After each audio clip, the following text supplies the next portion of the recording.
নমস্কাৰ, মই ৰঞ্জন চৌধুৰী।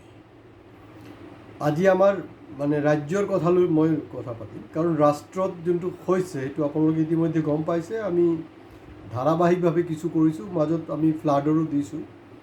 আজিও সেইটো লৈ আলোচনা কৰিম।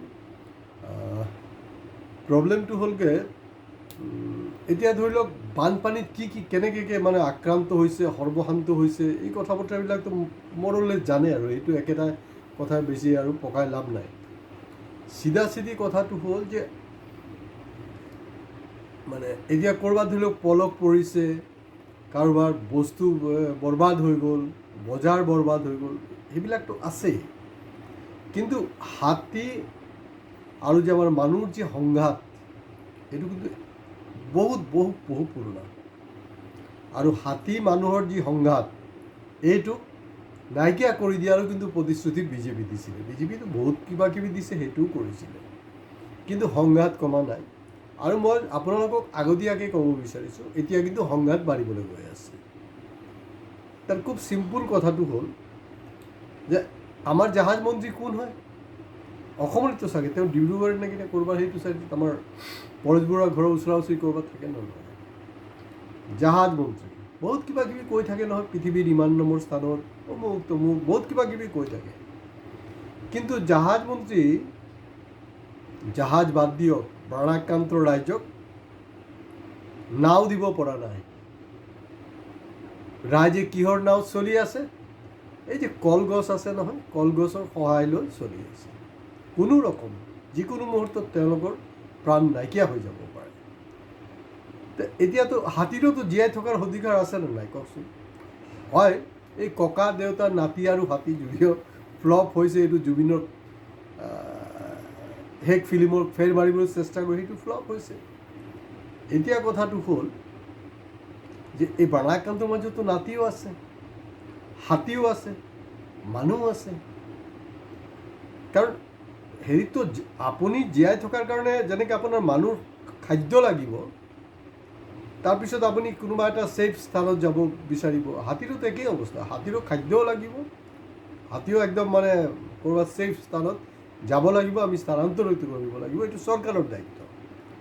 এতিয়া এই যে কলগছ যে এইভাৱে ব্যৱহাৰ হৈ আছে, কাৰণ জাহাজ মন্ত্ৰীটো আমাৰ ইয়াত নাও দিব পৰা নাই নহয়। ৰাইজ দুখীয়া, অসমীয়া আমি অসমীয়া নহওঁ, দুখীয়া নহয়, আমি আচলতে দুখীয়াই হয়, সেইটো কৰিছে। তো গতিকে সিটো খাদ্য নাপাব ন। এতিয়াতো আমাৰ মানুহবিলাকৰ ৰিলিফৰ কাৰণে চবেই গৈ আছে, কিন্তু হাতীৰ খানাৰ যোনটো ক্ৰাইচিছ হৈছে, তাৰ প্ৰতি কাৰোবাৰ খবৰ আছে নে নাই? মুখ্যমন্ত্ৰী ডাঙৰীয়া কৈছে যে এনেকৈ যধে মধে টকা পইচা দিয়া, খাদ্য বিতৰণ কৰা, সেইবিলাক কৰিবলৈ দৰকাৰ নাই। আমাৰ যোনটো হেৰি আছে, মুখ্যমন্ত্ৰীৰ ফাণ্ড যোনটো আছে, ৰিলিফ ফাণ্ড আছে, তাত দিব। কিয়, কেনেকৈ দিব? কাৰণ মুখ্যমন্ত্ৰীৰ ৰিলিফ ফাণ্ডৰ আমি কি RTI কৰিলে সঠিক ৰিপৰ্ট পাম ন? আমি কিবা কৰিব পাৰিম ন? কেলৈ PM কেয়াৰ ফাণ্ডৰ ওপৰতো আজিৰ দিনটোতো আপুনি RTI কৰিব নোৱাৰে। তো তেতিয়াহ'লে আমাৰ এই মুখ্যমন্ত্ৰীজনৰ ওপৰত কেনেকৈ কি কৰিব? গতিকে সেইটো কাৰণ ৰাইজে আপোনালোকক কৰ দি আছে, ৰেগুলাৰ কৰ দি আছে, আৰু কৰৰ নামত আপোনালোকে জুলুমবাজি কৰি আছে।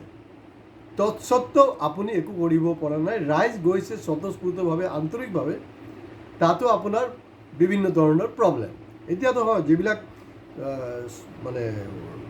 চৰকাৰী প্ৰতিষ্ঠান আছে, যেনেকৈ OL সেইবিলাকৰ পৰাতো লুটিবই।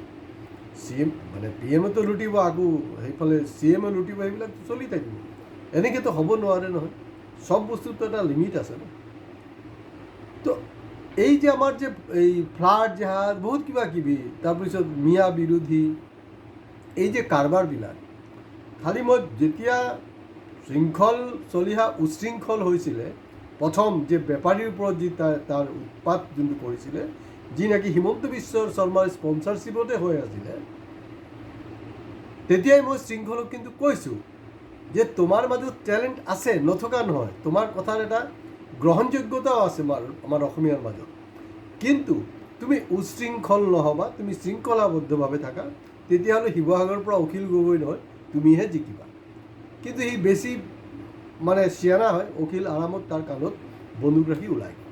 আৰু তাৰ পৰৱৰ্তী সময়ত অখিলে কি ৰাজনীতি কৰি আছে সেইটো আপোনালোকে দেখা পাইছে, তাত লৈ সেইটো ক'বলৈ দৰকাৰ নাইকিয়া। আৰু তেওঁতো মানে সেই অখিলউদ্দিন হেৰি নহয় জানো, আমাৰ কৃষি বিজ্ঞানী নহয় জানো, বিখ্যাত কৃষি বিজ্ঞানী।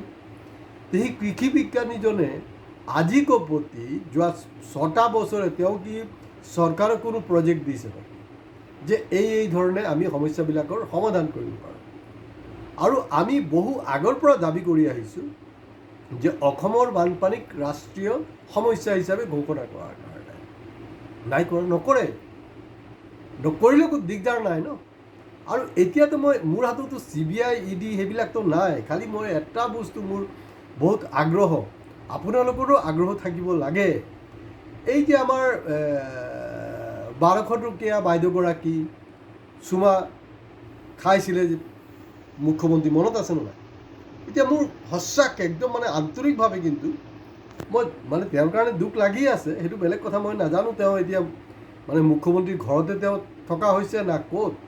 আৰু প্ৰকৃততে সেই 1200 টকীয়া বাইদেউগৰাকী এই যে চুমা দিয়াটো, তাইৰ একচুৱেলি চোতালৰ কণ্ডিশ্যনটো কি হৈ আছে, পানীত ডুব গৈছে না কি ধৰণৰ পৰিস্থিতি। তো গতিকে অসমৰ যি জেনজি আছে, কাৰণ নেশ্যনেল লেভেলত জেনজি আজি এই যে কয় নহয় মানে কি পাটনা হিললা, আৰু ঠিক আজি UP, বিশেষকৈ UP, বিহাৰ, বেংগল তেওঁলোকে কিন্তু কৰিশ্মা কৰিলে আৰু বাধ্য হৈ আমাৰ প্ৰধান ডাঙৰীয়া পদত্যাগ কৰিছে। আৰু প্ৰধান ডাঙৰীয়া কি বুলি কৈ আছে, নাই মই এইটো মানে ৰাজধৰ্ম পালন কৰি আছোঁ যাতে ফৰেন হেণ্ডছৰ হাতত যাব নোৱাৰে, অমুক তমুক বহুত কিবা কিবি মানে এইটো কোৱাৰ চেষ্টা কৰিছে, আচলতে সেইটো নহয়। আৰু মুখ্যমন্ত্ৰী ডাঙৰীয়া সৰ্বানন্দ সোণোৱাল ডাঙৰীয়া তেওঁলোকে আমাৰ অসমৰ প্ৰতিনিধি হয় না ক'ৰ হয়? তেওঁলোকে অসমৰ কথাহে ক'ব। তেওঁলোক তাক মানে শুভেচ্ছা বাৰ্তা জনাইছে যেনে এইটো খুব ভাল ইনিচিয়েটিভ। আৰে অতদিন তই কি কৰি আছে? তেতিয়াহ'লে হিমন্ত বিশ্ব শৰ্মা ডাঙৰীয়া, আপুনি আমাৰ অসমত যেতিয়া চেণ্ট্ৰেল গভৰ্ণমেণ্টৰ ফালৰ পৰা যি বিক্ষোভকাৰী আছে, যিসকলৰ ওপৰত কেছ জাপি দিয়া হৈছিলে, তেওঁলোকৰ পৰা যদি উইথড্ৰ কৰাৰ অলৰেডি পাছ হৈছে, অসমত আজি কপতি কেলে হোৱা নাই? অসমত আজিও কেলে হেৰিত পুতি থৈছে? গতিকে হিন্দু মুছলমানৰ ৰাজনীতি নকৰিব। আৰু অসমৰ জেনজি কুংকি চৌধুৰীক মই প্ৰত্যাহ্বান জনাইছোঁ যে তুমি বহুত মানে নেৰেটিভ দিবলৈ চেষ্টা কৰি আছা যে দুটাই সমানে গুৰুত্বপূৰ্ণ, সেইটো কাৰণে মই তাত আছিলোঁ। ঠিক আছে, তাততো লেটাৰটো চেছ। এতিয়া তুমি কি কৰি আছা অসমত? জ্ঞানশ্ৰী কি কৰি আছে? এই যে জ্ঞানশ্ৰী যোনটো ভাওনা চাওনা কৰি আছে, এইবিলাক ভাওনা চাওনা মই পচন্দ, কাৰণ অখিলটো কৰি আছে, জ্ঞানশ্ৰী কি ঘণ্টা জ্ঞান দি থাকিব, কোনো দৰকাৰ নাইকিয়া। কথাটো সেইটোৱে। তো কুংকি চৌধুৰীৰ নেতৃত্বত অসমৰ জেনজিয়ে এটা নতুন আন্দোলন সৃষ্টি কৰক যে এইটোক এটা ৰাষ্ট্ৰীয় সমস্যা হিচাপে ঘোষণা কৰা। আৰু দ্বিতীয় কথাটো হ'ল মুখ্যমন্ত্ৰীৰ পদত্যাগ, সৰ্বানন্দ সোণোৱাল জাহাজ মন্ত্ৰীৰ পদত্যাগ, আৰু হেৰিকতো মানে বলিকা বকৰা বনাবলৈ হিমন্ত বিশ্ব শৰ্মাৰ হাতত মই আপোনাক এটা ট্ৰিপ দি দিছোঁ। কাৰণ আপোনাৰ যিজন লগত আছে নহয় এডভাইচাৰ, তেওঁ আচল কথা ক'ব নোৱাৰে আপোনাক। মই আপোনাক চান্স দি আছোঁ, কাৰণ আপুনি বিচৰা নাছিলে কেশৱ মহন্ত মিনিষ্টাৰ হোৱাটো, কাৰণ ফাৰ্ষ্ট কেবিনেটত তেখেতক আপুনি সোমোৱা নাই।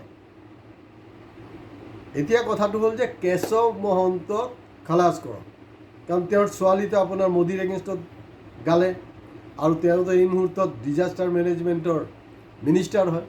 গতিকে সম্পূৰ্ণভাৱে ফ্লপ। গতিকে তেখেতক এই চান্সত উলিয়াই দিয়ক।